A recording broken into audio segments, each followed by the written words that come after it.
Hi everyone, we're here at Conneaut Lake Vet. I'm with Dr. Donnie Consla, and we are talking today about winter hazards for your dog.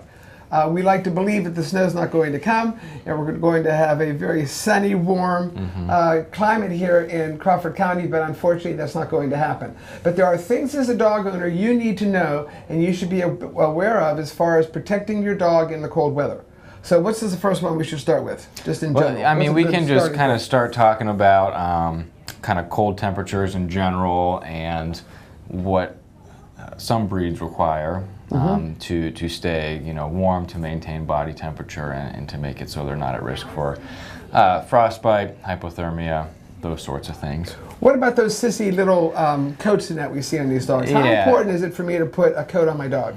I think fairly important. So I mean, when you're trying to decide if you need a jacket or something like that, one place to start would be thinking about the breed of dog that you have. If you have a Husky, a Malamute, a German Shepherd, Bernese Mountain Dog, something that's bred to hang out in the cold, to work in the cold, probably not going to be as prone to needing a jacket as, say, a Chihuahua, a Shih Tzu, a Pit Bull, things like that that have short hair and are more exposed. Now that's not to say if you have one of those thicker haired breeds, like the Huskies and stuff, if you're going to be out, hiking all day or something, they're still going to need some protection. You know what I mean?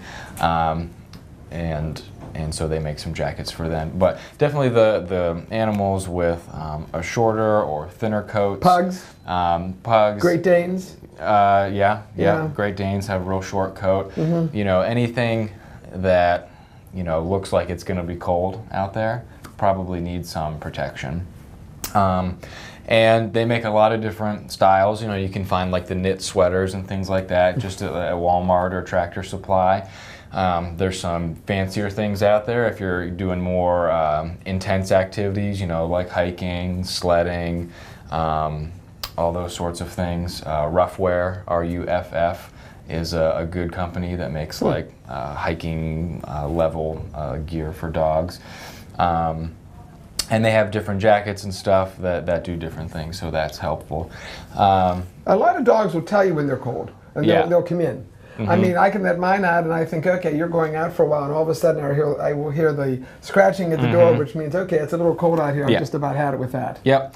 Yeah, my larger dog, he's a Pit Bull, and he'll go run around and play. Now, he's got shorter hair, but he's like sprinting around the yard the whole time, generating a lot of body heat. Our little Chihuahua Jack Russell mix, if you don't shovel a path in the snow for him, and if he doesn't have a jacket on, he's not going outside. He's only going right there, and then he's turning around and coming back in. He came from California, so. Oh, that's why. Well, he's spoiled. Okay, now what about, so my dog comes in, he's got so much snow on his feet. Not rock salt, we're just talking about snow. I need to get it out, don't I? Yeah, because it's just like, if you had like a prolonged cold exposure to like your hands or feet, like if you were holding ice or holding snow, it doesn't feel very good, right? There's not a lot of hair in between the toes. A lot of them are groomed without that too. That's cleaned up. And then the pads, even though they have more keratin, thickened outer layer of the skin, they can still be at risk. So one thing you don't want to do is use like hot water. You want to use more like a tepid room temperature water. If there's a lot caked on there, you could like dip that in a pan. It's slowly going to melt it off. Another approach would just be to get like a towel and kind of cup the paw just to warm it up a little bit and gently pull those little snowballs off there. Now, where you would have to be careful and not just plucking them off would be if they had been there for a while and they were like adhered to the skin or something. You could cause some damage that way. So I guess the take home would be to try and thaw, loosen it up one way or the other, and then remove it. Don't just go plucking at it. Well, now you talked about the coats and the jackets, but you can also get boots. Yes. Yep. You can. I think you can get them online anywhere. Probably Chewy or any place like that. But you can buy little boots that you put on your dog. Now that might be a battle for you. Yeah. But you can usually get them on. I was in a class one time with Danny. It was called Hope Animal Assisted Crisis Response, and they had to learn to wear boots. And I remember I said, oh, I'll never get them on them. Well, the instructor said, well, put the right treat in your pocket. So I put just baked chicken in my pocket, little pieces.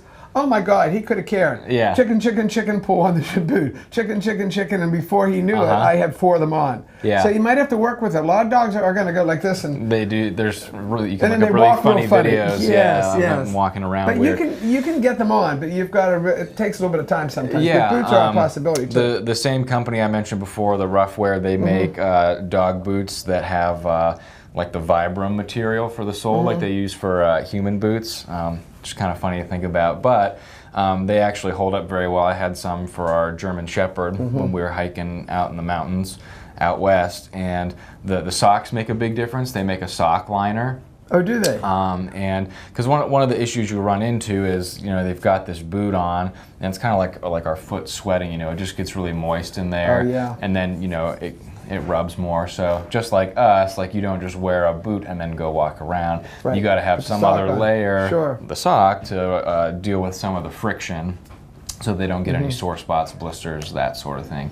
And it also helps the boots stay on better. Right. But yeah, I mean, that's a great tool to have, again, if you're going to be out for a long period of time, just to protect, you know, their feet. Again, you know, there's some thickened skin there, but otherwise it's pretty exposed. There's not like a lot of fat or insulation in that area. And so, yeah, the boots can make a big difference too. Well, let's talk about the rock salt. Yeah. Because so, if we're not wearing boots, rock salt is really an issue. So how harmful is rock salt to a dog's pads? it depends on the concentration of it. So if there's, you know, a small sprinkling and they, you know, walk through it and then, you know, walk in the snow that's like in the grass and doesn't have salt, probably not going to irritate it a lot. But it tends to be more like, you know, you're downtown in front of all the storefronts where it's salted heavily every day so nobody slips and falls. And that can just be, you know, kind of caustic and irritating to the skin. A lot of those places, because it is less expensive, buy massive quantities of salt. And it's almost like, big chunks. Yeah. Like almost as big as a pea or a little bit smaller than a pea, and they just throw it everywhere. Even for us walking through, I say, my God, I've got good shoes on. I don't want to walk through they this. come off with white spots on your shoes. Yeah, that's really an issue to the dogs. Now, one of the things that we do at the dog park, and I do it at my own home, is I buy the better rock salt. I buy the rock salt, and I think I buy mine at Home Depot, if I'm not mistaken. But it says right on the bag that it's safe for the dogs, and they can walk on it and everything, and it's not an issue. Yeah, I know there's some that's made from like beets, and it's kind of like purplish in color. Oh, wow. But it's more like it's less irritating, so it was a pet safe one. Another thing to think about too is some dogs will try and eat it because it's, you know, salty, and that can cause a separate type of issue. So, you know, just make sure the bag in the garage is in a bin or something that they can't get to it, something pet safe. Well, I've also done some sand. I sometimes just buy sand and throw that down on the walks and stuff like that, because that's certainly not going to be an issue. Right. And it keeps from the slipping even for us. And that helps a little bit too if I don't want to get into the rock salt. Because after a while, I know at the doghouse, when we get to about our 5th or 6th bag of salt, it's getting a little pricey. Yeah. And we've got to do it there because the dogs are coming in and out constantly. But we sometimes throw sand on too. So sand works for anyone to try. So a little bit of a protection. Okay, so now we've got the coat, and we've got the boots, and now we're protecting the rock salt. What about frostbite? Yeah, so frostbite, you know, just like people, there's kind of certain temperatures, certain wind chills compared to a certain amount of time of exposure. So, you know, if it's 10 degrees and you're out for this long and there's exposed skin, then it's at risk for frostbite. So if you think of a dog, think of which areas are exposed, you know, the nose, the inside of the ears, the feet particularly, because they're in contact with cold ground the whole time. What about the tail? The tail, you know, doesn't have a lot of circulation. Sometimes the belly and some of the short hair breeds, you know, it doesn't have a lot of hair on it. So it kind of comes back to some common sense, you know, if it's freezing outside, don't let your dog go run around or off leash or something, you know, take them out to the bathroom, bring them back in, keep them warm. If you're going to be out, you know, doing some outdoor activity, whether it's, you know, going for a hike or you're shoveling the driveway and the dog's just running around, you know, throw a jacket on, throw the boots on, protect those areas that aren't exposed. You would never go outside in the winter without a jacket and no shoes, right? Right. So we can't expect, some of these breeds that aren't designed to be in the winter to just hang out in the cold all day. How do I know if my dog has frostbite? Do I change color? Or? Yeah, it depends. Some dogs have pigmented skin, like on their pads or their nose, so it's black already, so it can be a little harder to tell, but it is painful. So usually there's like some limping involved if it's the pads. If it's like the ears or the belly, we typically see color change, going from like a white pinkish skin to, black, red. Really? Some change like that. They'll often groom the area excessively, so they might just keep like licking at like a spot, on their belly if they were like laying in the snow or something like that. And sometimes you can actually see, where the skin is devitalized enough, like on the feet, that it'll start to like slough off or something like that. Well, I have a problem with my dog, and now I'm thinking, I never thought about this before, but my dog chews his feet. He licks the top, and then he turns that foot under in this god-awful position and starts chewing at the pads, and in between he can get them sore in there. If that gets sore and it gets rock salt in there, that's really going to start. Do dogs tend to lick their feet more in the winter because of irritation in there on the pads? I mean, if it's irritated, yeah, but I would say just, walking around in the snow doesn't usually, do it, unless there's like little snowballs or something in there. That might, trigger a little more attention to the area. Would you want to use a product that keeps a dog from chewing their feet, or snow wouldn't really be an issue to make you go to that product? Yeah, it shouldn't be. If there's some other issue, a mass in between the toes, an allergy issue, whether it's food allergy or dust mites or something, if there's something else that way, then you might think of doing something else to stop the licking. But you can see our skin episode for all those thoughts. Yeah, right. Because I think now that mine, I think, are sometimes don't some of the allergies enter a dog through the feet or through the paws, or? I mean, they enter everywhere. Everywhere. So like if it's a pollen, it's in the air, so it's hitting the skin everywhere. all over the place.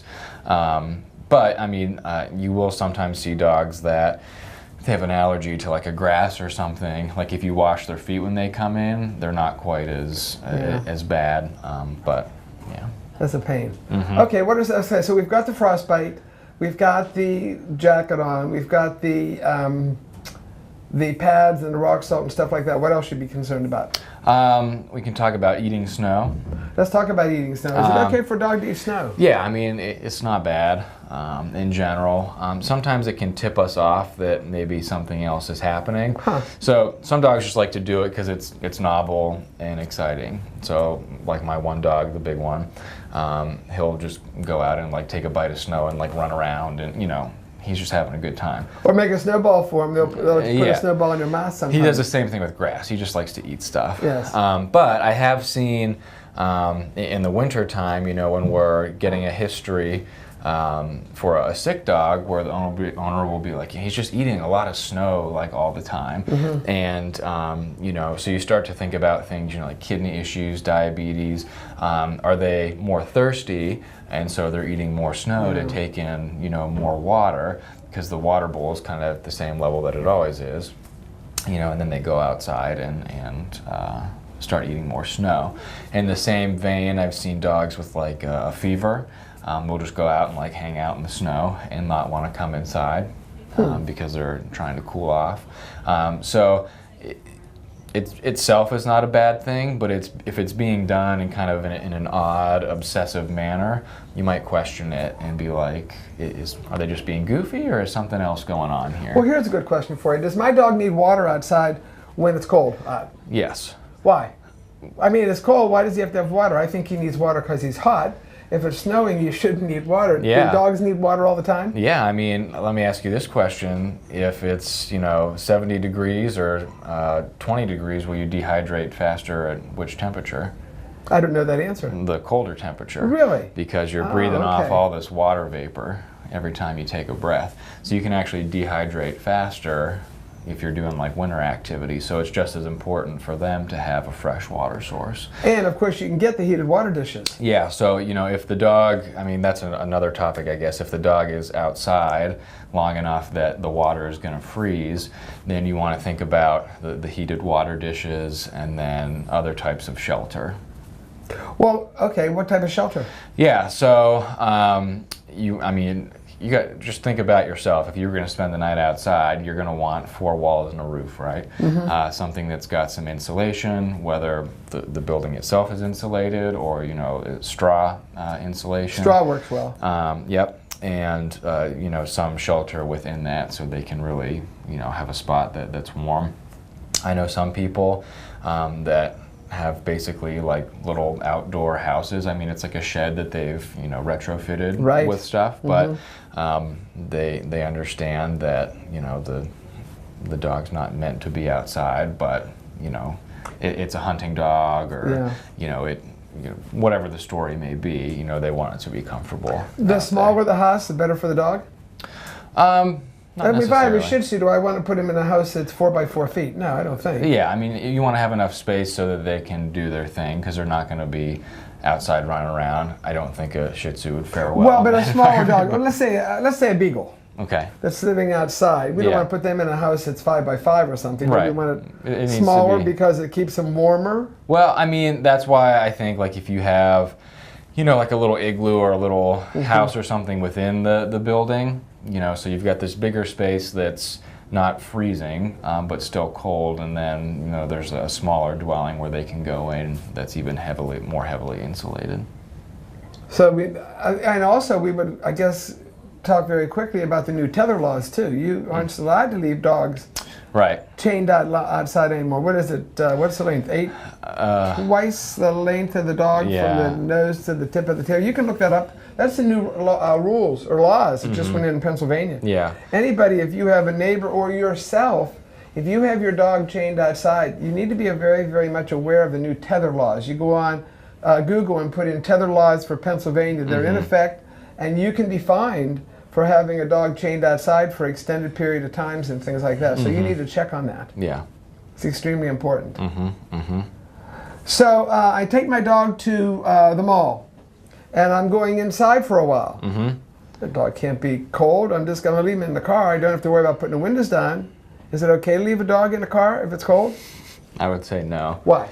Would you want to sit in a cold car for an hour, 2 hours while somebody's inside shopping? No, and it'll get darn cold, won't it? It Yeah. almost gets like a refrigerator for them. Yeah, I mean, there's a lot of studies out there, where like the veterinarian sits in the hot car. I don't think anybody's done that. I'd like for to the put cold. you in a hot car.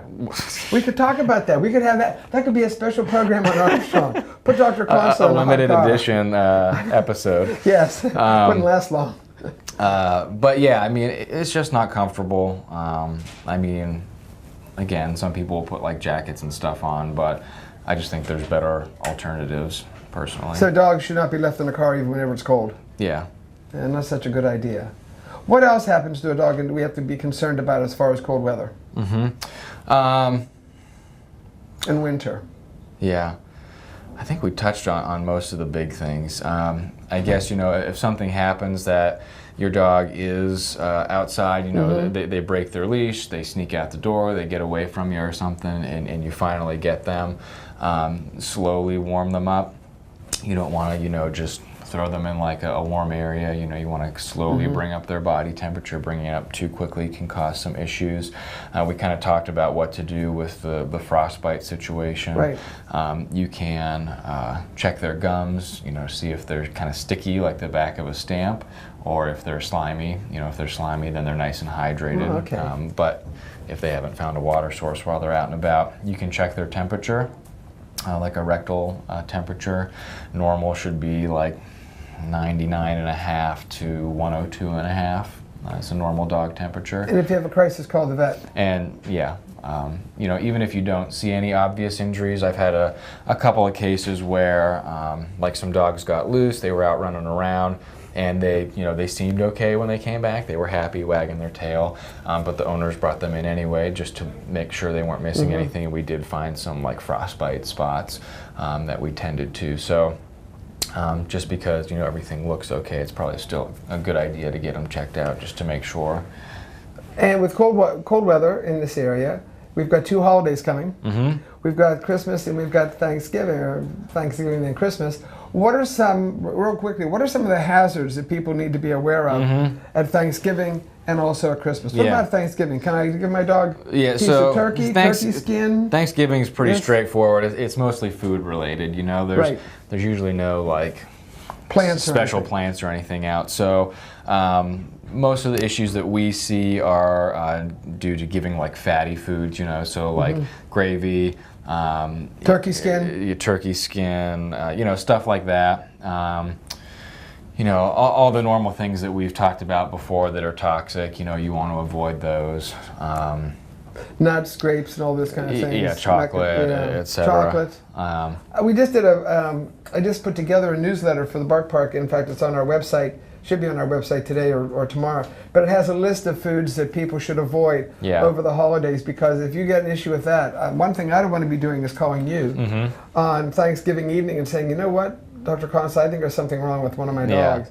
It's because they got into something, and especially the garbage. You don't have to hand that dog. If you've got one like mine that counter-surfs or puts his nose in the basket every chance he gets, when it has turkey in that basket and turkey skin, it's like putting out a whistle and saying, come on over here and put your nose in here and get what you want, because they'll get into the garbage. So watch the garbage so much with a lot of the different things that you would have at Thanksgiving time. Yeah.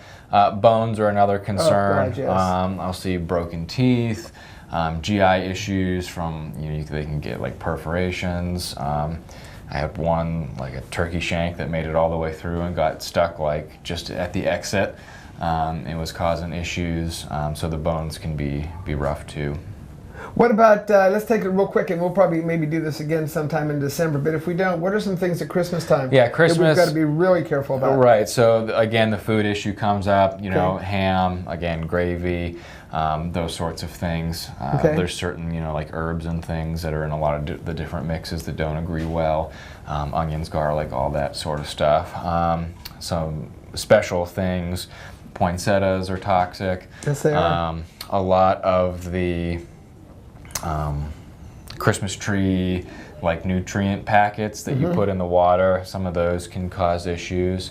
For cold weather in general, antifreeze, most of it is sweet. And so dogs and cats will just lick it up if it's in the garage or leaking from the car. How much antifreeze does it take for a dog to get sick? It depends on the size, but not a whole lot. Not a whole lot. They can get real sick real fast. Yep. That can kill them, can't it? Yes, absolutely. It's very difficult to treat. There's one drug that if you give in the first 4 to 8 hours can kind of slow down the conversion of the toxic metabolites, but you very rarely get the dog or cat at that point. Usually, it's later when the kidney failure has already started. Wow. So it's tougher to get ahead of. They do make pet-safe antifreeze. They do? I didn't know that. Yeah, it's... Probably costs a fortune. Well, the issue is, it's pet safe, so people think the dog or cat can get it and be fine.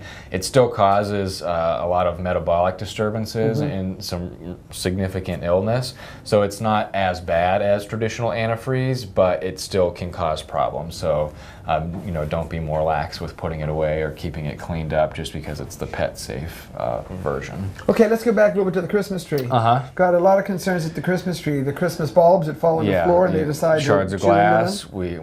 If you have a puppy, yeah. I remember when I first had, I was putting up trees at that point. I don't do it so much now.